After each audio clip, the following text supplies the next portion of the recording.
la colaboración de Carlos Arredondo Cibaja, periodista y académico, y como ya le adelantamos, pues hoy nos habla sobre la posible veracidad de los rumores de presuntos abandonos en el gabinete de Andrés Manuel López Obrador, luego de que Raimundo Rivapalacio dijo en su columna que Alfonso Romo había presentado su renuncia. Él mismo, ese mismo día, lo desmintió en varios medios de comunicación a nivel nacional, diciendo que él no había presentado la renuncia. Sin embargo, el propio Rivapalacio pues dijo que sí la presentó, pero no se la aceptaron. Y no solamente él, otros funcionarios también le han presentado la renuncia a López Obrador, que no se las ha aceptado, pero ese es el tema que nos comparte esta mañana. Carlos, muy buenos días. ¿Qué tal, Juan? Marcela, auditorio, muy buenos días. En efecto, diversos rumores propalados a través de trascendidos o retomados por articulistas serios han insistido a lo largo de los primeros meses de la administración federal en señalar que al menos 3 integrantes del gabinete de López Obrador habrían presentado su renuncia porque encuentran poco espacio para realizar su trabajo. En la lista se ha señalado al titular de la Secretaría de Hacienda, Carlos Ursúa, y a la de Gobernación, Olga Sánchez Cordero. En la semana, el rumor amplificado por el columnista Raimundo Rivapalacio sumó a esa lista, corta pero significativa, al jefe de la oficina de la presidencia, Alfonso Romo. En todos los casos, la especie ha sido enfáticamente negada por los aludidos, quienes han afirmado estar entregados al cumplimiento de sus responsabilidades públicas y no tener nada que reprochar en el trato que les dispensa su jefe directo, el presidente de la República. Todo lo que tenemos para analizar si las publicaciones al respecto son ciertas o no es, por un lado, la insistencia del rumor y, por el otro, el dicho claro y sin ambigüedades de los funcionarios a quienes se ha señalado como desertores en potencia. Entonces, ¿es cierta o falsa la especie relativa a los presuntos intentos de renuncia? Atenidos a lo estrictamente objetivo, tendríamos que decir que se trata de historias fantasiosas, pues los desmentidos han sido categóricos y sin matices. Pero si uno conoce un poco de la forma en la cual funciona el servicio público en México y en general en el mundo, tendría que pensarlo un poco mejor antes de suscribirse sin más a la posibilidad de negar veracidad alguna en estos rumores. 2 elementos, sobre todo, deben tenerse en cuenta en este caso. El primero de ellos es el relativo a una histórica incapacidad mostrada por quienes desempeñan un cargo de responsabilidad para irse del servicio público si encuentran incompatibles su carácter, convicciones o responsabilidades con la personalidad o las funciones de su jefe. O, si se prefiere, lo que debe tenerse en cuenta es la vocación de los políticos mexicanos por acompañar a su jefe hasta la ignominia, si eso hace falta. El segundo aspecto es el relativo a la personalidad del presidente López Obrador. Debe ser sumamente difícil considerar la posibilidad de abandonar el barco y no pensar en que eso le convertirá automáticamente en blanco de un presidente que no duda en utilizar su poder para destruir reputaciones, manchar trayectorias y estigmatizar a todo aquel que considere su adversario sin pestañear. Personalmente tiendo a pensar que las historias sobre presuntas renuncias son al menos plausibles. En esencia, porque se trata de algo normal en el sector público, sobre todo al inicio de un periodo gubernamental, cuando no pocos individuos suelen llegar a posiciones de poder con más romanticismo que realismo en las maletas, y cuando la realidad les golpea en la cara, la reacción más o menos natural es arrojar la toalla. Por otro lado, a menos que se comparta el espíritu mesiánico del actual presidente, espíritu que tiene múltiples traducciones absurdas, debe resultar sumamente difícil trabajar con el actual presidente y verse obligado a renunciar, entre otras cosas, al uso de la inteligencia, el sentido común y la razón para hacer frente a los problemas del país. En síntesis, en mi opinión, algo hay de cierto en las renuncias y es muy probable que en los próximos meses, incluso antes de que termine el primer año de la administración, alguna de ellas se concretice en la realidad. Hasta aquí el comentario. Bueno, esto siempre y cuando lo acepte Andrés Manuel López Obrador, porque ha trascendido bien de otros funcionarios, como el propio Marcelo Ebrard, quien ya le habría presentado la renuncia y que no se la aceptó López Obrador. Y bueno, son también públicas las divergencias, las discrepancias entre Carlos Ursúa y Alfonso Romo, el secretario de Hacienda y el jefe de gabinete, que ahora sí que un funcionario dice una cosa y el otro viene a desmentirlo, y finalmente Andrés Manuel López Obrador ha apoyado más al secretario de Hacienda que a su jefe de gabinete, lo que no le ha parecido muy bien, que digamos, a Alfonso Romo. Pero también el hecho de los propios funcionarios que han quedado en ridículo, muchos de ellos, por declaraciones que hacen y que después el presidente viene a desmentirlos. Incluso aquella famosa cachetadita de la que habló Alfonso Romo y el cachetadón que le dio el propio López Obrador en respuesta a la cachetadita de Romo. Sí, claro, y hay múltiples elementos sobre la mesa ya a estas alturas de la administración federal, a pesar de los pocos meses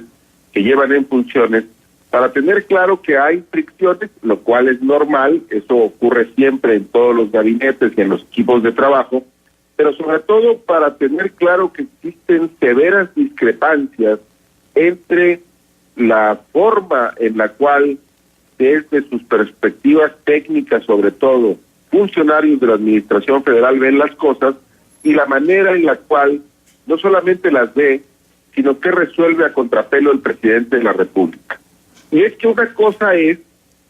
participar en una campaña, prometer que vas a resolver los problemas del país, ganar una elección y luego planear de una manera más o menos romántica, pero sin la necesidad de dar respuestas concretas y que te midan en términos de resultados objetivos.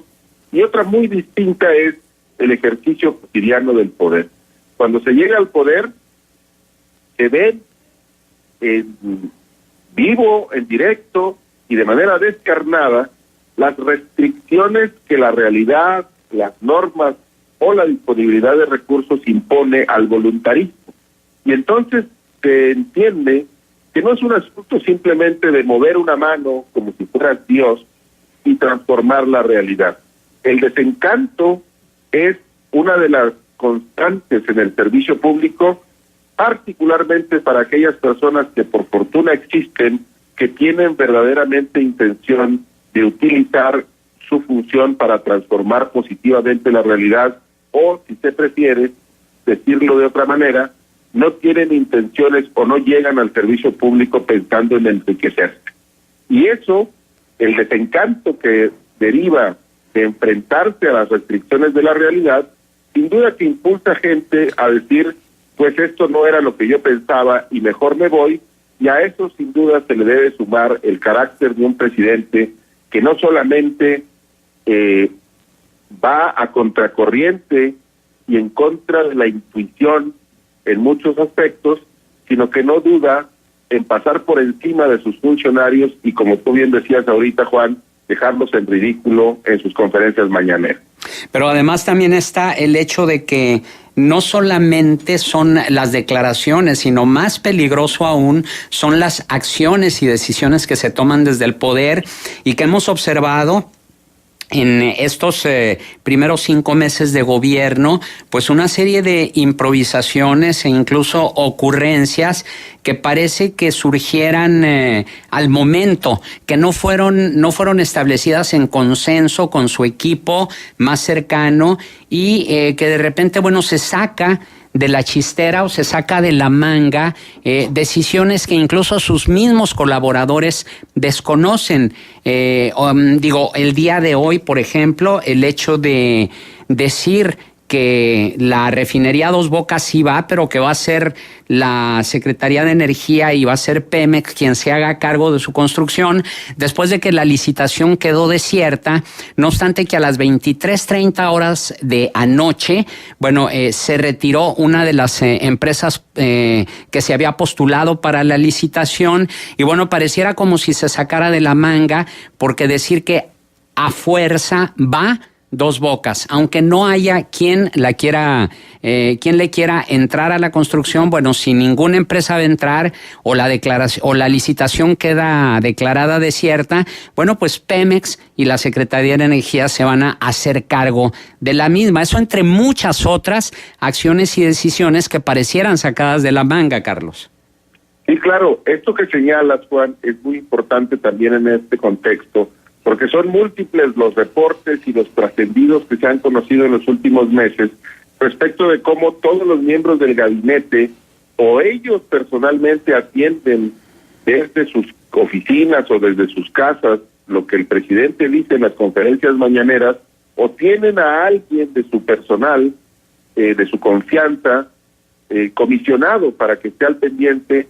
porque ya se instauró entre los miembros del gabinete este auténtico temor de a ver qué ocurrencia va a alargar el presidente de la República en la mañana, de la cual ellos ni enterados están, y de qué compromisos hace para que al día siguiente presenten un informe, presenten un reporte, den a conocer datos o pongan sobre la mesa un programa del cual jamás habían hablado con anterioridad. Y en efecto, pues, el problema con esta administración es que navega con un costal de ocurrencias que saca el presidente al azar de este costal y las va aventando como si fueran dulces en un desfile de carnaval. Y eso es sumamente frustrante, o debe ser sumamente frustrante para los miembros serios de su gabinete, que sí tienen intención y sí pensaron genuinamente que este nuevo gobierno llegaba para darle una vuelta a la página de la historia y transformar el servicio público en una entidad seria, responsable con las necesidades de la población y técnicamente sólida para llevar a cabo las transformaciones que el país requiere. Y debe ser sumamente decepcionante encontrarse con lo contrario. Claro, pero además estas declaraciones, acciones y decisiones del presidente ya le están mermando popularidad, y esto lo estamos viendo en las encuestas más recientes. La más reciente que presentó el Financiero, en un bajón del 78 al 60%, un 18% menos de popularidad del presidente. Y mi pregunta sería hacia ti, Carlos: ¿cuánto le va a durar este capital político al presidente, sobre todo cuando va a contracorriente sus declaraciones de la realidad? Lo de la cachetadita de Romo contra el vamos requete bien de López Obrador, o el hecho de ir a contracorriente de lo que es la situación mundial en cuanto a energéticos, y aferrarse a una refinería cuando la apuesta debería ser a energías renovables, a energías como la solar y la eólica, y cuando la gasolina ya prácticamente va de salida como el combustible de los vehículos, o cada vez se va a utilizar menos. ¿Qué tanto le va a durar al presidente este capital político? Fíjate, Juan, que yo creo que ahí tendremos que ser cautos en términos de pensar que la popularidad del presidente va a disminuir de manera dramática a partir de todas estas inconsistencias en su discurso y todos estos disparates que con gran frivolidad suele largar en sus conferencias mañaneras y en sus actos públicos. Me parece que la apuesta tiene que ir por otro lado, porque en términos del voto popular o de la popularidad entre el pueblo bueno, el que él llama, le va a durar bastante por una razón muy simple: está repartiendo dinero constante y sonante, efectivo, ¿sí? De manera indiscriminada por todo el país, y tiene claramente un propósito de que no haya ni un solo hogar de este país al que no llegue un cheque que permita a las personas tener un ingreso adicional que no tenían hasta hace un tiempo. Esa parte, creo, va a ayudar mucho a su popularidad, pero creo que la apuesta tiene que ir por otro lado. La apuesta tiene que ir a el territorio de la racionalidad